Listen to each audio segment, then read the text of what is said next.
વાંકાનેર શહેરના મિલપ્લોટ વિસ્તારમાં તૂટેલા ભૂગર્ભ ગટરની સમસ્યાથી નાગરિકો ત્રાહિમામ. સ્થાનિક કોર્પોરેટર દ્વારા પાલિકામાં રજૂઆત કરાઈ.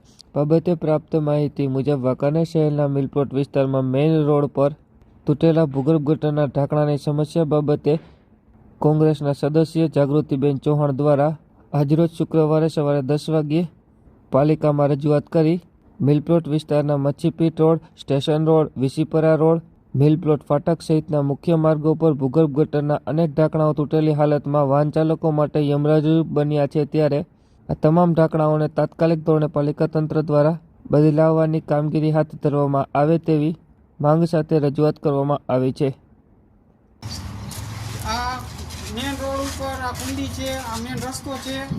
2 મહિનાથી અરજી કરેલી છે, હજી સુધી કોઈ કાંઈ નગરપાલિકાવાળા કાંઈ જવાબ દેતા નથી.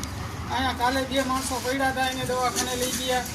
હાલતા માણસો અહીંયા પડી જાય, મોટરસાઇકલમાં એમને ગરી જાય છે. એના કોઈ કાંઈ નગરપાલિકાવાળા કાંઈ જવાબ દેતા નથી. અમે અરજી કરેલી છે. આ મિલપ્લોટ મચ્છીપીટ વાળો રોડ છે, મેન રોડ છે. અહીંથી જ વાહન ચાલુ હોય છે. કેટલાય ગાડીવાળા એમાં ગરી જાય, ટાયર ફાટી જાય છે.